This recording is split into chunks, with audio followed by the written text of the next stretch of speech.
Hello' guys, তো মই হ'লোঁ আপোনালোকৰ প্ৰণৱ কুমাৰ দেৱনাথ আৰু আপোনালোকে চাই আছে পিকেট এণ্ড ব্লগছ। এই হ'ল মোৰ ভতিজী তৃষা, মানে মাইডাং। তো পাপা, মই সকলোৱে, আমাৰ বৌহঁত, ভণ্টি, মাহী, দাদা চবে মিলি আমি ওলাই গ'লোঁ মৌমিতাহঁতৰ ঘৰলৈ। তাতে মোৰ আজি আশীৰ্বাদ আছে। তো পাৰ্ট 1ত আপোনালোকে চাইছিল, তো এই হ'ল পাৰ্ট 2 আৰু পাই গ'লোঁ তেওঁলোকৰ ঘৰ। তো সকলোৱে আমি গ'লোঁ, কিন্তু তাতে চবতকৈ ডাঙৰ মই মিছ কৰি আছিলোঁ মোৰ মা, যি কেইদিনমান আগতে ঢুকালে। তো মন যিমানেই নহওক কিয় বহুত এটা বেয়া লাগিবই আৰু লাগি আছিলোঁ। তো সেনেকৈ আৰু পাতি দিল, আমি বহিলোঁ, নিয়মখিনি আশীৰ্বাদৰ আৰম্ভ হৈ গ'ল। আৰু আগফালে পাপ্পু আৰু সুমিত, আমাৰ প্ৰাইম ফটোগ্ৰাফী, তেওঁলোকে বহি আছে। আৰু ইফালে আমাৰ গোটেই আলহী।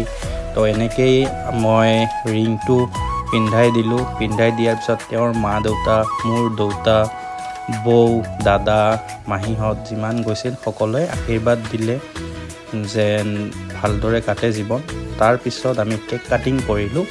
তাতে কেক কাটিং কৰি কিনে আমি ওলাই গ'লোঁ ফটোশ্বুটৰ বাবে। তো ফটোশ্বুটৰ বাবে আমি যিমান মোৰ ফ্ৰেণ্ড, তাৰপিছত ভাই, তেওঁৰ ভণ্টি, চবেই মিলি, মোৰ ভণ্টিহঁত মিলি আমি ওলাই গ'লোঁ। তো আমাৰ লগত আহিছিল আৰু ফটোগ্ৰাফীৰ বাবে মোৰে ফ্ৰেণ্ড, আমি একে গ্ৰুপৰ হয় প্ৰাইম ফটোগ্ৰাফীৰ। তো সুমিত আৰু পাপ্পু আহিছিল, ওলাই গ'লোঁ লগতে। এই গাড়ীত মুৰাদ আৰু ভণ্টিবোৰ তাতে আছে।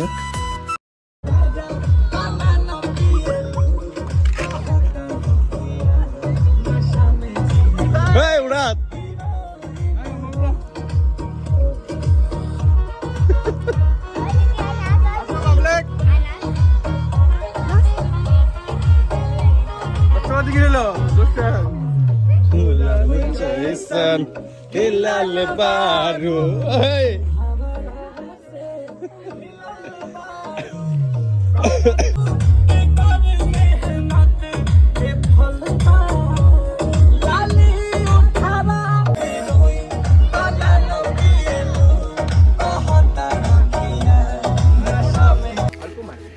এনেকেই ফটোশ্বুট ষ্টাৰ্ট হৈ গ'ল আৰু চবেই ডেন্স কৰিলে। ফূৰ্তিটো লাগিবই, এটা 3 বছৰ 4 বছৰ ৰিলেশ্যনশ্বিপ যেতিয়া ছাকচেছফুল হয় তো ফূৰ্তি লাগিবই। সেনেকৈ ফটোশ্বুট কৰি আমি উভতি গ'লোঁ।